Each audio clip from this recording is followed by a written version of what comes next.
우리 좌우로 인사했으면 좋겠습니다. 고난 제대로 받으시다. 고난을 제대로 받으시기 바랍니다. 고난 주간이죠. 지금 아마 어떤 분들은 교회 새벽기도 마치고 오신 분들도 있을 거고, 이번 한 주가 특별한 제가 처음 초창기에 이제 성도들이 이제 모여들기 시작하면서 다들 그렇게 하시는 거예요. 고난 주간이 정말 힘들 거예요. 그랬더니 고난 주간에 교회에 맡은 일들이 사역이 많아서 더 힘들다고 그러시더라고요. 특별히 더 힘든 이유가 성가대도 쓰셔야 되고 대표 기도도 하셔야 되고 여러 가지 더 많은 것들 해야 되니까 힘들다고 해서 그래서 제가 저희 새벽 기도는 똑같이 합니다. 다만 특별한 마음만 가지고 오시라고 부탁하며 고난 주간을 보내고 있습니다. 여러분, 우리가 고난 주간을 어떻게 보내야 될까? 매번 매해 있는 이 고난 주간인데 우리는 늘 내년에도 있겠지, 또 올해 좀 실수할 수도 있지, 이렇게 하면서 보낸단 말이죠.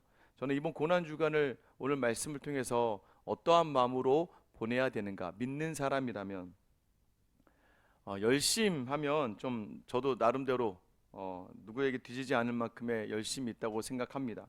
그런데 저희 교회 저희가 지금 장례 중입니다. 주말에 토요일 밤늦게 저희 교회에 출석하셨던 은퇴 목사님이 계세요. 이 목사님께서 이제 소천하셨습니다. 이분은요 약사셨어요. 약사 일을 하다가 하나님 사명을 받고 그 약사를 내려놓고 건물 없는 교회, 그래서 대학로, 혹시 여러분 중에 좀 이제 연세가 있으신 분들은 대학로에서 90년대 또 2000년 초반에서 80, 90, 2000년대 초반에서 대학로 마로니에 공원 근처에서 이 노방교회를 하신 분입니다. 거기에 이제 크게 주일마다 그 대학로에서 대학생들이 마음껏 나오면 마음껏 해서 찬양하고 예배하며 거의 한 30년 가까이를 그곳에서 매일같이 그 아침마다 뭐 앰프랑 모든 걸 다 챙겨서 가는 겁니다. 사모님은 뭐 몇백 인분의 밥을 해서 가는 거예요. 그래서 대학로에서 아마 여러분들은 여러분 께 열심히 나가시니라 보지 못하셨을 겁니다만은 수십 년을 이분이 건물 없이 그곳에서 수많은 청년들이 회심하고 많은 목회자와 또 선교사들이 나와서요, 한 200여 명 되는 목회자와 선교사를 제자로 두고 전 세계에 파송했던 정말 훌륭하신 목사님이세요. 저희 교단은 아니셨는데, 근데 그분이 노년에 저희 교회에 출석을 하게 되었습니다. 은퇴하신 이후에 남은 10년의 시간, 은퇴를 해도요 교회가 없었기 때문에 아무것도 하나 받아 나올 수 없었습니다. 뭐 돈이 없으시죠. 이분이 근데 보훈 대상자라 저희 그 교회 근처에 있는 이 그 주택을 이렇게 보훈 대상자로 먼저 분양을 받아 들어올 수 있었습니다. 그 분양받은 것도 감당할 수가 없어서 결국에는 제가 부임할 즈음에는 그 아파트가 오른 금액 시세를 팔고 그 남은 돈, 빚을 갚고 남은 돈으로 양평으로 가셨어요. 양평에 가셔도 근 6년 정도를 정말 한 주도 안 빠지고요 운전을 해서 지금 안 막히고 가도 한 40분인데 매 주일마다 그 거리를, 연세가 80이 넘으셨는데도 오고 가셨습니다. 저는 이분이 왜 제 인생에 참 좋은 기억으로 남냐면, 여러분 저는 연약하고 저도 나름대로 열심히 있지만 부족하다고 생각하지만, 그러나 제가 하나님 주신 좋은 만남들이 있고 좋은 스승들이 있기 때문에 제가 저 스스로를 확신하는 게 아니라 그런 분들 때문에 제 길이 좀 더 긍정적으로 보여지는 것 같아요. 이분은 저에게 있어서는 정말 좋은 성도님이셨습니다. 70세까지 목회자로 활동하시다가 사역하시다가 은퇴하신 다음부터는 저희 교회 오셔서 정말 참 성도로 계셨어요. 저에게 보여주셨습니다. 제가 지금 저희 성도들에게도 얘기합니다. 저도 은퇴하면 조금 다른 교회 갈 거다. 다른 교회 가서 개척하는 젊은 목사님 교회 가서 저는 저 목사님처럼 할 거다. 그 열정적이었던 목사님이요, 얼마나 제가 어린 목사가 와서 부족한 게 많겠습니까? 그런데 항상 예배가 맞춰지면요 항상 눈에 눈물이 가득하시고요, 항상 나가시면서 제 손을 붙드시면서 목사님 오늘 은혜 정말 많이 받았습니다, 그러면서 어떤 말씀이 은혜가 있었는지를 얘기해 주시고 항상 저를 보면서 힘내시라고. 그리고 제가 무슨 연락을 드리기만 하면 바쁠 텐데 왜 나한테 연락을 주냐고, 사역에 집중하시라고. 그리고 제가 무슨 일만 있으면 저에게 목사님이 은퇴하신 목사, 제가 선물을 드리는 것뿐만 아니지만 오히려 목사님 저를 챙겨주셨어요. 이 목사님께서 이제 하나님 부르심을 받았습니다. 사실 그 중간에도 쉽지 않았어요. 갑자기 다리를 절단해야 할 일도 생겨서 다리 하나 절단하고 또 1년 뒤에 또 다리 하나 절단하고 작년에 생사를 오고 가시면서 저에게 유언까지 남기셨습니다. 그런데도 불구하고 늘 원망할 일도 많고 불평할 일도 많고 또 목회를 그렇게 30년을 하나님께 온전 헌신했는데 마지막이 마음도 몸도 어려운 상황인데도 불구하고 항상 저를 보시면 했던 말이 있습니다. 내가 얼마나 큰 죄인인데. 유언의 첫 마디도 이거였습니다. 보잘것없는 죽을 수밖에 없는 이 죄인을 불러주신 하나님께 감사합니다. 자녀들에게 전해달라는 첫 번째가 그거였어요. 보잘것없는 죽을 수밖에 없는 이 죄인을 늘 붙드셔서 인도해 주신 하나님께 감사합니다. 이걸 먼저 꼭 자녀들에게 전해달라는 거예요. 오히려 하나님께 할 말도 많으신 분이거든요. 하나님께 나 이렇게 살았다고 얘기할 수 있는 분이신데 늘 자신이 죄인이라고 말씀하시는 거예요. 여러분, 열심을 다 하는 자리가 여러분 때로 위험한 자리일 수 있습니다. 목적 없는 열심, 목표가 없는 욕심, 열심이 오히려 우리의 삶의 자리를 더 무너뜨릴 수가 있어요. 고난 주간이니까 이제 여러분이 막 의지를 가진단 말이에요. 그래, 한번 해보자. 할 수 있다. 내가 뭐 고난을 한번 동참해보자. 여러분들 그 열심을 잘 다스려야 됩니다. 여러분, 열심이라는 단어가 영어로 제가 띄워드렸는데 이 단어가 제가 좀 발음이 어려워서 엔수스티아즘이라고 이 열정이라는 단어입니다. 여러분, 이 단어는요 헬라어에서부터 유래됐습니다. 원래 이 단어는요 두 번째 보시면 엔이라고 하는 아내라는 단어와 테오스라고 하는 신이라는 단어가 합성된 단어예요. 결국 뭐예요? 열정이라는 것은 그러니까 우리가 뭐 우리 용어로 믿음의 용어로 하자면 주님 안에 있을 때, 주님 안에 있다. 주님 안에 있는 게 열정이라는 의미예요. 신의 뜻대로 한다. 신의 뜻에 합당하다. 그게 온전한 열정이라는 단어입니다. 온전한 열정은요 주님 안에 있을 때 가능하다는 거예요. 여러분, 오늘 본문에서도요 열정하면 빼놓을 수 없는 한 사람이 등장하죠. 그게 베드로예요. 여러분, 열정 얼마나 그 열심이었던 이 베드로에게 오늘 이 사건은요 베드로의 모든 열심을 다시 조정하게 되는 시간이 됩니다. 여러분, 우리가 좀 돌아보셔야 돼요. 온전한 열정으로 우리의 삶의 자리를 감당해 내셔야 됩니다.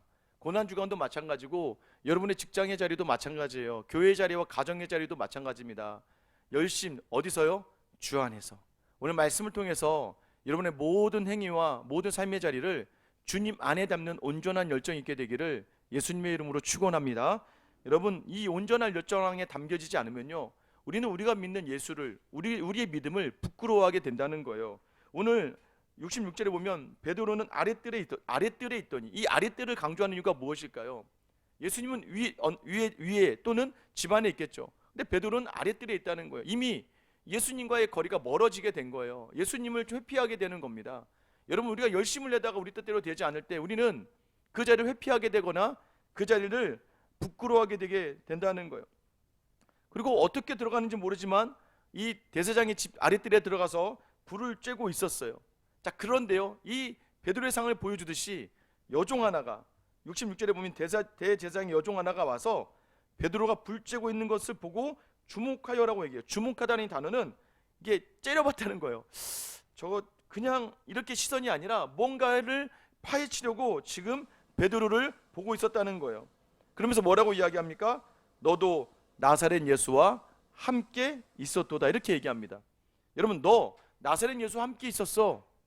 여러분, 베드로가 어떻게 이야기합니까? 68절이죠.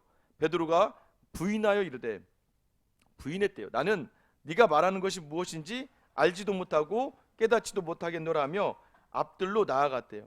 여러분, 베드로가 부인했답니다. 나는 네가 무슨 말 하는지 모르겠대요. 분명히 너 예수 함께 했던 사람이잖아. 모르겠는데 아니야, 나 그런 사람 아니야. 여러분, 우리가요 너무 우리의 열심대로 하다가 자칫 잘못하면 하나님의 열심을 넘어서는 열심은요 가정에서나 직장에서 이런 얘기를 들을 수 있어요. 뭐예요? 저희 아이들이 저에게 하는 겁니다. 아빠, 목사가 그러면 돼? 여러분에게도 그럴 거예요. 장로님이 그러시면 될까요? 집사님이잖아요. 그런데 그때 우리가요 우리 열심을 했던 자리면 어떻게 합니까? 뭐 어쩌라고 이렇게 되는 거예요. 모르겠는데 이렇게 되는 겁니다.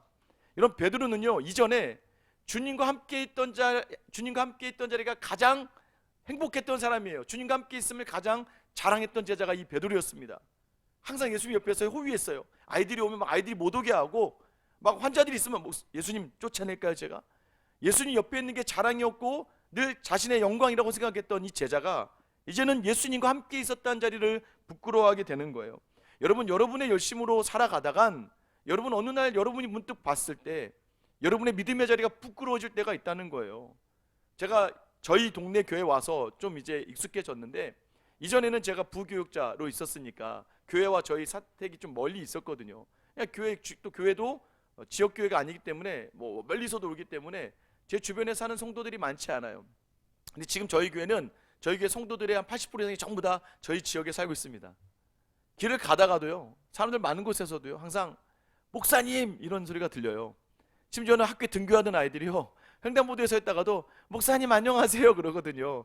처음에는 그 마음이 굉장히 불편하더라고요. 사람들 앞에서 목사님. 여러분 혹시 많은 사람들은 모임에서 혹시 뭐 우리 변호사님들은 변호사 모임 다니는데 어떤 분이 장로님, 집사님 이런 순간 여러분, 내가 또 손해를 봐야 되는가 이런 생각을 또 하시게 되지 않겠어요? 그런 얘기 하잖아 밖에서. 그냥 여러분 그러지 않으세요? 여러분, 우리가 우리의 열심이 과하다 보면 때로는 주님의 자리를, 믿음의 자리를 부끄러워할 수 있다는 것을 놓치지 말아야 됩니다. 여러분, 왜요? 내 마음대로 하는 삶의 자리예요. 참된 헌신의 자리. 여러분 정말 자신 있습니까? 영광의 주님 앞에서만 할렐루야를 외치고 예배하는 성도들 앞에서만 주님께 영광이라고 찬양하고 예배하는 자리 말고, 세상의 중심에서 때로는 우리 예수님이 지신 십자가의 그 비참함 속에서 여러분 예수님을 자랑할 수 있겠습니까? 여러분 그 자리 어때요? 어떻게 생각하세요? 제가 일전에 한번 저희 아이 1학년 때 저희 첫째 아이가 사택이랑 학교가 가까웠어요. 그래서 이 아이를 학교에 보내고 잠깐 낮에 제가 옷을 좀 편하게 쉬는 날이라서 월요일 날 약간 헐렁헐렁한 티셔츠에 반바지 입고 슬리퍼를 신고 잠깐 나갔다가 마침 정문 옆을 지나가는 저희 아이와 친구들이 있었어요. 제가 이렇게 하면서 현서야 안녕 했는데 갑자기 아이가 딱 제 옷과 모습을 보더니 쌩 하면서 모른 척 하면서 친구들이 저를 못 보게 하고 학교로 들어갔는데, 제가 마음이 갑자기 아직도 그 장면이 저에게 선하게 기억됩니다. 아이가 저를 부끄러워하더라고요. 그 다음부터는 제가 쉬는 날도 가능한 그런 옷차림으로 다니지 않아요. 여러분, 그런데 마치 그런 것처럼 우리가 우리의 생각대로만 있다가 보면 우리 예수님을 부끄러워하게 된다는 거예요. 아마 이번 고난주간은 다시 여러분에게 신앙을 검증하는 자리가 되는 줄 믿습니다. 여러분, 이 고난주간만이라도 여러분의 자리에서 예수님을 자랑할 수 있게 되기를 예수님의 이름으로 축원합니다. 여러분, 또 믿음의 자리에서 여러분이 온전한 열정으로 하지 않으면요, 그 앞에서 오히려 분노하게 된다는 거예요. 제가 말씀드렸잖아요. 69절에 보면 여종이 그를 보고 곁에 서 있는 자들에게 다시 이르되 이 사람은 그의 도당이라 하되. 너 예수에 속한 자라는 거예요. 예수에 속한 자, 도당. 너 그에 속한 사람이다라고 얘기하는 거예요. 그런데 여러분 70절에 보면 또 부인하더라 이렇게 얘기합니다. 너 예수 안에 속한 사람 아니야? 아니야. 제가 아까 말씀드렸죠. 가끔 저희 목사님들끼리 축구하는데도 가끔 막 지지난주에도 한번 어떤 분이 이렇게 차다가 발을 좀 찬 거예요. 돌아선데 갑자기 발체인 목사님이 뒤에서 백태클을 해버린 뒤에서 보복성 태클을 해버린 거예요. 상황이 되게 갑자기 이상해졌어요. 두 분이서 막 싸울 김이야. 그래서 막 으아 이러고 있는 게, 저는 또 그런 거 별로 좋아하진 않거든요. 목사님들 좀 그러지 좀 마세요. 목사님들끼리 참, 그래서 빨리 화해하세요. 근데 갑자기 한 분이 딱 보면서 목사는 사람 아니야 이러시더라고요. 여러분 어떠세요? 이게 목사님들도 이렇다는 거예요. 여러분도 뭐 그러지 않으십니까? 제가 아까 말씀드린 아이들이 아빠 집사님이잖아, 아빠 장로님이잖아, 엄마 집사님이라며 어쩌라고, 이거랑 똑같은 거예요. 여러분, 우리 삶의 자리가요, 자꾸 내 생각이 앞서는 그 순간의 행동이 자꾸 주님을 부인하는 것을 넘어서 오히려 그 자리에서 이 믿음의 자리를 분해한단 말이에요. 너는 예수와 함께한 사람 아니야? 너는 예수에 속한 사람 아니야? 라고 세상은 계속 집요하게 쳐다보며 이야기할 텐데 아니래요. 입으로는, 여러분 베드로가 어떤 고백했습니까? 모두가 주를 떠날지라도 나는 주를 떠나지 않겠습니다. 여러분 새벽마다 나와서 주일마다 나와서 여러분 하는 기도가 이런 기도 아니에요? 주님, 제가 주님을 떠나지 않겠습니다. 주님을 붙들겠습니다. 이렇게 기도하고 나서는 세상에서는 주님이 아닌 것처럼.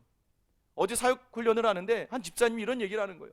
신우회가 만들어져서 너무 좋았대요. 그래서 신우회에서 막 나눔을 하는데 막 이 위에 자기보다 상관이신데 이분이 정말 인격도 좋으시고 믿음도 너무 좋으시더라는 거예요. 그래서 이제 돌아와서 이 팀원들한테 그분 얘기를 막 하는데 팀원들 전부 다 얼굴이 막 이상해지더래요. 그러니 그분은 아니래요. 그분은 아니래. 그분 정말 못됐대. 한 명도 빠짐없이 그 사람 욕심 많고 자기 것만 챙기고 자기 것만 취하는 사람이래요. 분명히 예배드릴 때 이분만큼 신앙이 좋고 인격이 좋은 사람이 없는 것 같았는데 와서 보니까 많은 사람들이 전부 다 그 사람을 향하여 욕을 하고 있더라는 거예요. 사실 처음에 저도 직장 생활할 때요, 신우회에 들어오라는 거예요. 신우회 갔습니다. 신우회 가서 예배하고 한 달도 안 돼서 신우회를 나가지 않았어요. 왜 그러냐? 신우회 했던 사람들이 회사에서 제일 욕을 많이 먹는 분들이 다 모여 있는 거예요. 도저히 못 가겠더라고요. 너도 거기 가냐 그러는데 갑자기 제가 못 가겠는 거예요. 여러분, 우리가 때로는 믿음이 있다고 이야기하면서 삶의 자리에서 믿음이 하나도 없는 사람처럼, 오히려 믿음이 없는 사람보다도 더 부도덕하고 더 비윤리적이고 비합리적인 삶을 살고 있지는 않은가. 여러분, 오늘 고난주간을 맞이하면서 여러분, 이 부인의 자리가 여러분에게 없게 되기를 예수님의 이름으로 축원합니다. 여러분, 그래서 맞다, 너 또 얘기합니다. 베드로에게 말하되 70절이죠. 너는 갈릴리 사람이니 참으로 그 도당이다.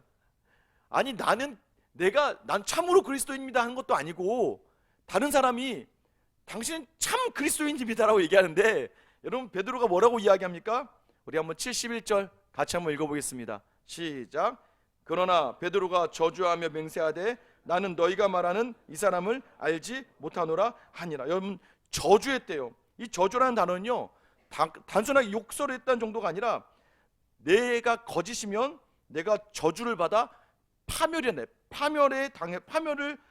처해도 됩니다라는 법정 고백입니다. 지금 베드로는요, 선수하듯이 얘기하고 있는 거예요. 예수 모릅니다. 만약에 내가 예수 모른다는 게 사실이, 예수 모른다는 게 거짓이면 나는 파멸당할 존재라는 것을 제가 법정으로 선수합니다라는 고백이에요.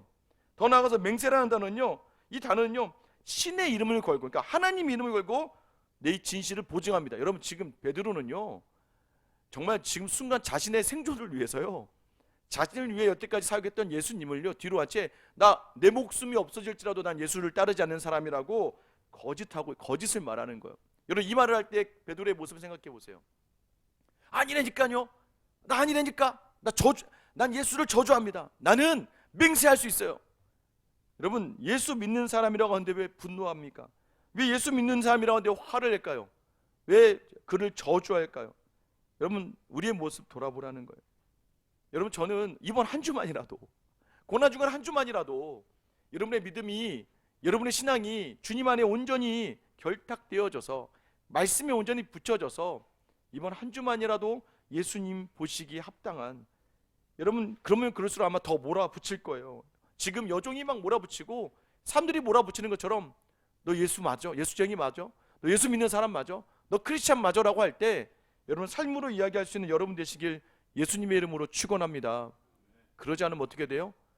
지금 베드로가 누구를 저주해요? 예수님을 저주하는 거예요. 제자가 아닌 것처럼 하는 거예요. 예수가 없는 것처럼, 제자가 아닌 것처럼 늘 함께 했는데도 여러분, 그렇지 않은 거예요. 여러분, 그래서 우리는 늘 주님을 배반할 수밖에 없는 존재라는 걸 사실 이 본문이 우리에게 알려주는 거예요. 베드로, 수제자, 목숨을 걸고 지키는 사람 아니야. 너희는 배신할 수밖에 없어. 어떻게 할 수 있어요? 우리도 알죠. 주를 섬기면서도 여전히 우리는 주님을 배신하잖아요. 주님이 원하는 삶보다 내가 원하는 삶을 살아가잖아요. 주님이 원하는 말보다 내가 원하는 말을 하잖아요. 주님이 원하는 길보다 내가 원하는 길을 가려고 하는 게 우리의 모습 아닙니까? 그래서 우리는 늘 주님을 배반한다는 찬양이 있잖아요. 우리는 늘 주님을 배반해요. 여러분, 이 자리를 인정하는 여러분 되시길 예수님의 이름으로 축원합니다. 여러분, 그러면 어떻게 우리는 온전한 마음으로 이 고난주간을 보내고 온전한 열정으로 주 앞에 설 수 있을까요? 답은 72절에 있습니다. 우리 같이 한번 읽어볼게요. 시작. 닭이 곧 두 번째 울더라. 이에 베드로가 예수께서 자기에게 하신 말씀, 곧 닭이 두 번 울기 전에 내가 세 번 나를 부인하리라 하심이 기억되어 그 일을 생각하고 울었더라. 여러분, 오늘 이 말씀이 여러분에게 닭의 울음소리와 같게 되기를 예수님의 이름으로 축원합니다. 이 말씀이 꼭 끼요 하는 순간, 여러분, 지금 닭이 두 번 울기 전에 네가 나를 세 번 부인할 거야 라고 하는 그 말씀이 생각나고, 여러분, 이 생각이 여러분에게 오늘 있게 되기를 축원합니다. 이 생각하고라는 이 단어가요, 에피발론이라는 단어입니다. 이 에피발론이라는 단어는요, 자신의 마음을 하나님의 말씀 위에 던졌다라는 의미예요.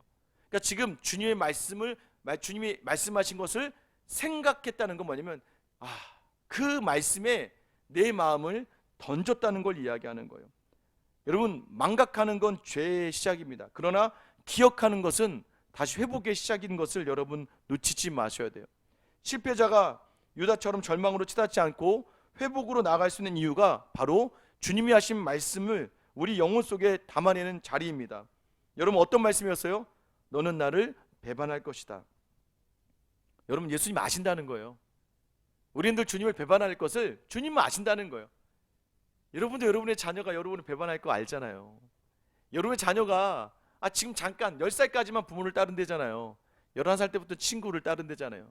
30대가 되면 아내를 따르고, 그 다음에 더 넘어가면 40이 넘으면 자기 자녀를 따르고, 여러분을 따르지 않습니다. 여러분 자녀 여러분을 멀리하죠. 여러분 알면서도 여러분 어떻게 해요? 사랑하죠. 여러분, 그것보다 더 큰 사랑으로 우리 주님은 우리의 연약함을 아시는데 사랑하신다는 거예요. 그 말씀을 생각할 때 오늘 저는 여러분에게 특별히 이 장면을 정말 잘 녹여내는 본문의 그 그림을 그릴 수 있는 장면을 주시더라고요. 누가복음 22장 60절에서 62절인데요. 제가 읽어드릴게요. 베드로가 이르되 이 사람아 나는 네가 하는 말을 알지 못하노라고 아직 말하고 있을 때 닭이 곧 울더라. 61절이죠. 주께서 돌이켜 베드로를 보시니. 여러분, 내가 주님을 막 부인해요. 마태복음에 보면 부인하고 저주하고 맹세까지 합니다. 맹세하고 저주까지 해요. 계속해서 부인하다가 마지막 말 닭이 울 때 지금 베드로의 시선에 누구의 시선이 담겼다는 거예요? 고통받고 있는, 그리고 지금 묶여있고 회초리를 맞고 채찍질을 당했던 예수님의 그 눈이 자신의 눈과 마주쳤다는 걸 이야기하는 거예요. 여러분, 우리가 주님께 마음을 내려놓는 자리는 그 주님의 시선과 나의 시선이 맞닿을 때 그 일들이 일어난다는 거예요. 오늘 저는 이 말씀이 여러분과 주님의 시선을 맞닿게 하는 귀한 은혜가 되기를 예수님의 이름으로 축원합니다. 그렇게 보고 나니까 눈물이 나는 거예요. 예수님이 끝까지 나를 사랑하셨고 끝까지 나를 위하셨는데, 여러분 마태복음에 보면 베드로가 울며 통곡했다고 이야기합니다. 통곡했다고 이야기해요. 여러분, 그 다음 또 중요해요. 이렇게 울기만 하면 되느냐? 여러분, 또 그럼 우리는 울다가요 또 자기 자리로 돌아갑니다. 베드로와 대조되는 인물이 가룟 유다예요. 가룟 유다도요 예수님을 팔고 나서 후회했습니다. 그런데 중요한 건 뭐예요? 통곡했어요. 가룟 유다도요 슬퍼했어요. 그리고 은전을 던졌어요, 대제사장에. 그런데 중요한 그 다음입니다. 베드로는요 통곡하고 다시 돌아와 자중하며 주님을 기다립니다. 그런데 가룟 유다는요 자신의 열정과 자신의 노력과 자신의 힘으로 자신의 목숨을 끊고 맙니다. 끝까지 베드로는 자기중심적이었어요. 여러분, 가룟 유다는요 가룟 유다는요 누구에게 절망합니까? 가룟 유다는 하나님에게 절망하는 거예요. 그래서 자신의 목숨을 끊어냅니다. 그러나 오늘 베드로는요 자기 자신에게 절망합니다. 여러분, 오늘 나눠드린 책 수저지 보면 이사야서가 아니라 시편인데 시편 51편 17절이 있어요. 여기 뭐라고 되어 있습니까? 17절에 하나님께서 구하시는 제사는 상한 심령이라. 하나님이여 상하고 통회하는 마음을 주께서 멸시하지 아니하시리라. 하나님이 구하시는 제사래요. 하나님이 원하신다 할 정도를 넘어서 하나님이 구한대요. 이게 뭘까요? 간절하다는 거예요. 하나님이 우리에게 간절히 원하는 게 뭐냐면 상한 심령이래요. 상한 심령. 이 상하다는 이 표현은요 파쇄하다는, 파쇄. 아무것도 남기지 않는 심령. 나의 것은 아무것도 없다는 그런 나를 다 파쇄시키는 심령이에요. 그리고 통회하다는 단어는요 닭가라는 건데 이것은 가루로 만들어 버리는 거예요. 가루로. 여러분, 오늘 하나님이 우리에게 원하시는 자리가 무엇이에요? 에피발론이 무엇입니까? 우리의 모든 것을 가루로 만들어서 하나님께 내어드리는 거예요. 이게 뭐예요? 이 구약에 있었던 소제입니다. 소제. 나의 삶을 드리는 제사가 가루를, 물론 이제 이건 뭐 쌀이나 밀가루겠죠. 이걸 가루로 만들어서 하나님이 흠양하시기 위해 태우는 제사가 소제거든요. 여러분, 하나님이 기뻐하시는 정말 구하는 제사가 바로 우리의 상한 심령이고 통회하는 마음이라는 거예요. 여러분, 그 마음 속에 다시 회복이 있다는 겁니다. 여러분의 힘으로 하지 마시고, 여러분 고난주가 새벽기도, 저희 오늘 새벽기도 할 때 성도들에게도 동일하게 말씀드렸어요. 고난주가 한번 새벽기도 나가봐야지. 여러분, 그 마음이 아니라 주님 때문에, 주님이 원하시니까 나의 마음을 주님 앞에 내어드리고, 그리고 이 고난주간에 나의 죄를 직시하고 뼈아프게 우는 에피발론의 고통, 그 고통 속에서 진정한 회개가 있다는 거예요. 자신의 파산을 인정하고 하나님의 말씀 앞에 나를 내려놓는 처절함이 회복의 시작이라는 겁니다. 오늘 이 말씀은요, 베드로라는 거장의 몰락을 보여주는 것으로 그치는 게 아닙니다. 실패한 베드로를 늘 무한한 사랑으로 바라보시는 그 예수님의 시선이 오늘 여러분에 있게 되기를 예수님의 이름으로 축원합니다. 여러분 한번 따라해 보시기 바랍니다. 닭 우는 소리에 생각하고 울자. 여러분 오늘 이 말씀이 저는 여러분에게 닭 우는 소리가 되길 원합니다. 그때 예수님이 바라보시는 그 시선을, 여러분 그 시선에 여러분의 시선을 맞출 수 있게 되기를 축원합니다. 오늘 마지막으로 이 얘기를 하고 마치려고 합니다.